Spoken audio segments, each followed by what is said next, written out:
Hello everyone, my name is Marah, and today's case is about Caleb Smith, who was only 21 years old when he was last seen at the Flying J truck stop in Resaca, Georgia in January of 2020. And just a quick reminder before I get started that I try to get the most accurate information and do the best research I can for every single case that I cover. So with that being said, let's go ahead and get into today's case. Caleb Nathaniel Smith was born on November 6th of 1998. He was born to his mom, April Arrington, and his dad, Jacob Smith. He was said to be a very loving and caring person who enjoyed helping others. It was said he also liked helping with mechanical and demolition work, landscapes, and hardscapes. Caleb also had a dream to be a herpologist, which is a zoologist who studies reptiles, amphibians such as frogs and salamanders. It said the evening of January 16th of 2020, Caleb tells his grandmother that he's going to go hang out with some friends. He does ask her to please keep the deadbolt open because he did plan on coming home that night. Then at 12:32 a.m., Caleb is seen in the parking lot of the Flying J truck stop in Resaca, Georgia. He then makes a phone call to his grandma, letting her know that he did not have enough gas money to make it to his friend's house. It's also mentioned that he was seen speaking to a man in the Denny's. In this rest stop, there's also a Denny's restaurant. So he was seen talking to a man at a table there.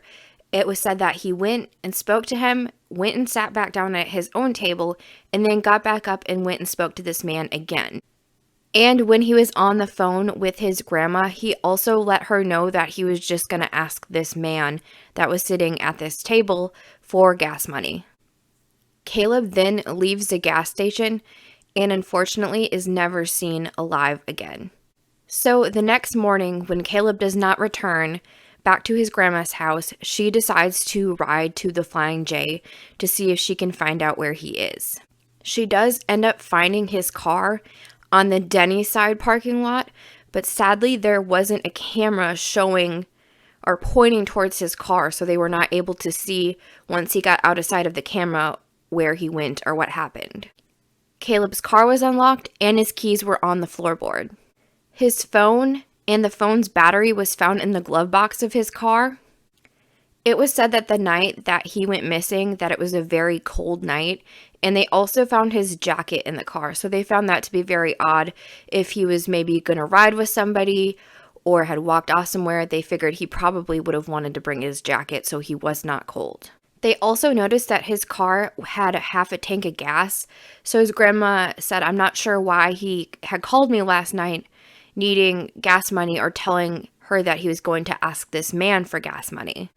On the 16th and the 17th of January 2020, Gordon County Sheriff Office, they searched around this area where he was last seen. They searched on foot and in the air, but they could not find any sign of Caleb or what happened to him. I personally kind of find this odd.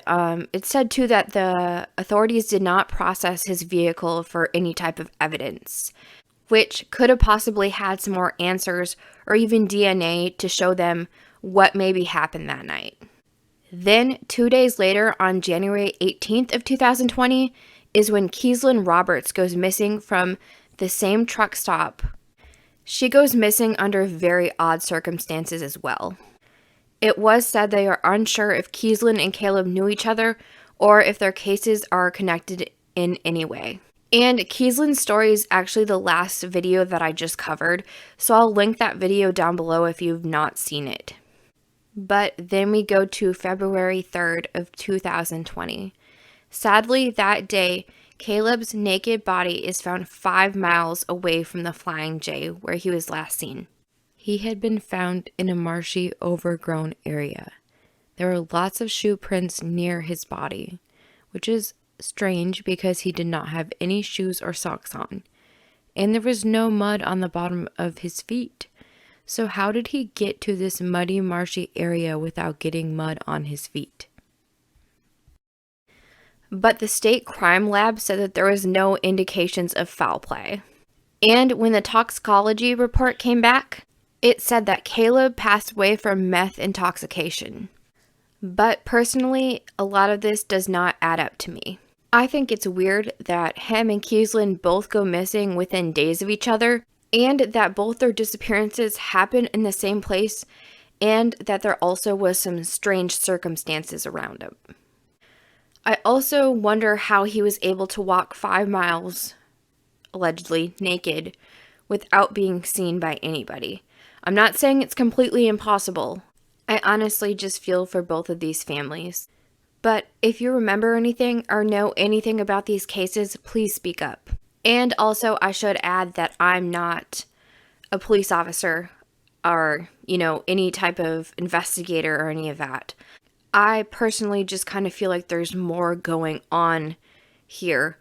Also, with them missing from this truck stop within days of each other. There's also a petition that Caleb's mom started that I'm going to link down below.